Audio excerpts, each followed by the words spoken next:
Everybody have a seat.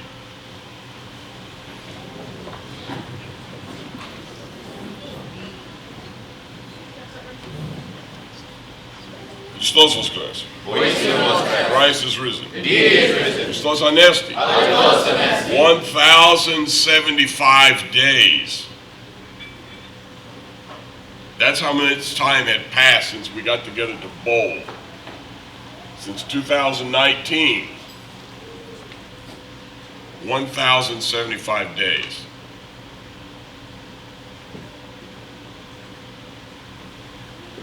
I don't know who's keeping the timer, but you can begin now. A few thank yous as we begin. Father David and Pawnee Vicky and your family, the two boys and the little girl, we thank you for your efforts. The parishioners of St. John the Baptist here in Hermitage, for allowing us to be with you this weekend. Of course, Father Stephen and Pawnee Daria at Camp Nazareth, part of Team Leposki. Some of the team is here. Joshua, you can stand up. Thank you, Joshua.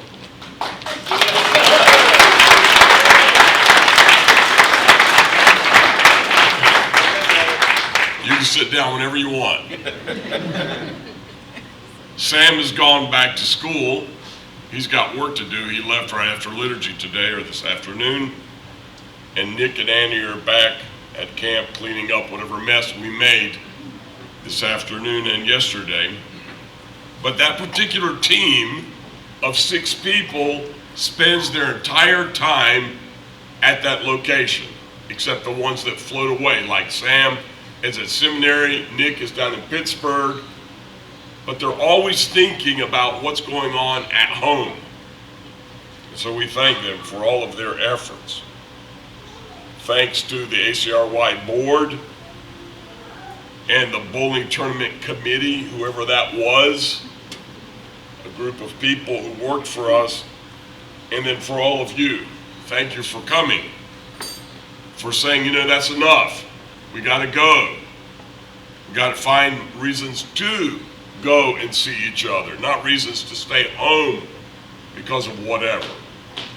And so I'm glad that you came. Because if we don't get together regularly, whatever this organization is will slowly die.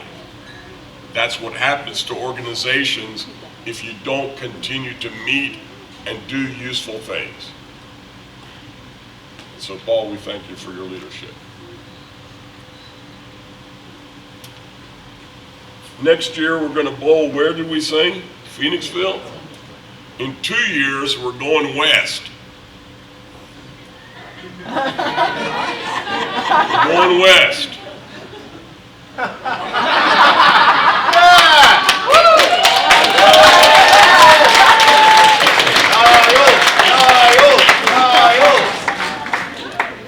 The reason I think we should go west is here you saw how close things were, not very far apart. In Niles, we don't even have to drive. You walk to the hotel next door and you walk across the street to the bowling alley. It don't get no better. You got 2 years. Get ready. Don't try to talk me out of it.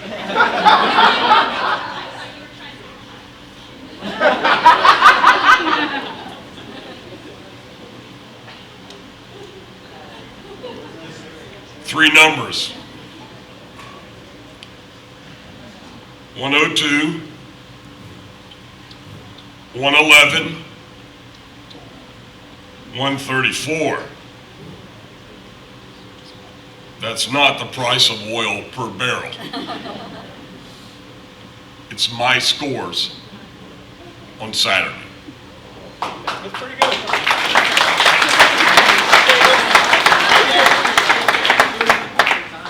But we had fun, didn't we? Oh, we did have fun.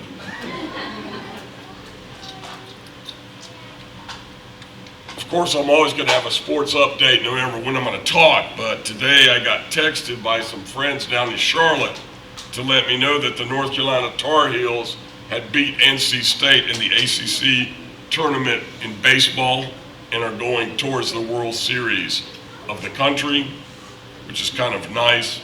And of course, one of those guys is from NC State, and he was upset that his team had lost to my team. I actually grew up with this guy. We've known each other for over 60 years. And he made a comment that Carolina always gets excited because they win sports, but they really don't educate their students. Now, those are kind of fighting words for me. So I texted back, yes, Gary, you're right. Fertilizer, grass, cow dung. It's an agricultural school, NC State. They study crap and how it can grow better grass. That's their education. Oh, and they also do textiles. So if you buy towels in America, they come from there. Another Carolina team is doing very well, surprisingly. The Hurricanes.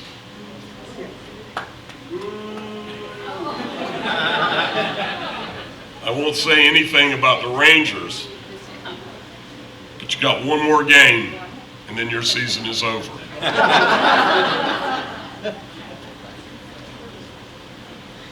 The Pittsburgh Penguins, out. Enough said. I watched that last game. I watched the overtime period, and I'm glad no one was in the house except the turtle to hear what I said when they lost. Colorado and Edmonton, who cares? In today's sermon, my friends, I talked about suffering. What did I do to deserve this? I said multiple times.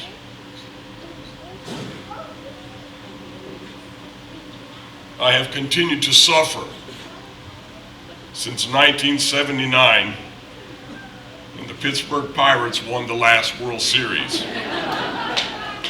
Coming from behind 3-1 against Baltimore. I was a junior at Carolina in a dorm of 1,500 guys, the only Pirates fan in the dorm. And when they won it, I was the patriarch of the dorm for 1 year. I continued to suffer. If your team has won since 1979, I congratulate you. Help me by praying that my team will do something so that I can enjoy a World Series of my own. Go to the prayer book, yeah. Everybody go to the prayer book for a minute. As Father David said today, in 1950, Metropolitan Orestes was here. I wish I had met this man. I've read about him in our history of the diocese. In fact, this semester at the seminary, I taught diocesan history. So I saw how the diocese formed, its troubled past, how it got over it eventually, and how it grew to what it is today.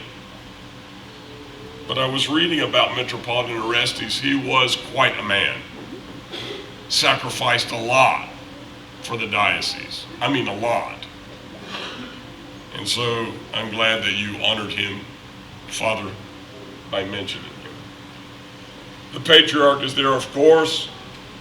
He is dealing with all kinds of issues globally in the Orthodox world. Pray for him. The next page is some guy in Johnstown. That picture's 10 years old. I have almost no gray hairs in it. I have lots of them now. And then there's a letter there from Father Miles, from Paul, from Father Matthew Dudko, our junior ACRY. Grace has something there. and then our host, Father Master Birdie and Father Leposki, have a letter. Take the time to read what they have said and not just put it away on the shelf, and then you can flip through and there are beautiful pictures of people. There's one there of John Bolannon. He was a special man. I know all of you know this. But toward the end of his life, he did something that was impressive to me.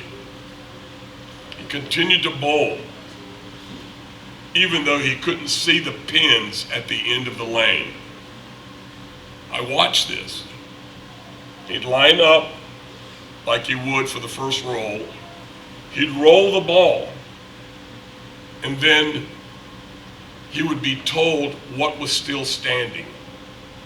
And he knew how to adjust his feet to roll and knock him down without seeing the pins. That's someone that was dedicated into that sport, so much so that he didn't have to see the end. He knew what to do from the start.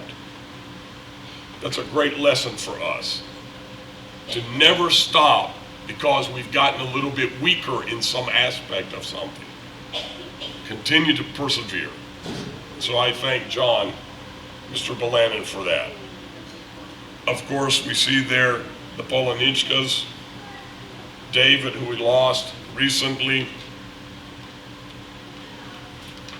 gaps within our diocese, but great memories. And then you can continue on to see supporters, different parishes, different organizations, individual people who gave to help support the ACRY's efforts here this week. I thank all of them, and I thank all of you.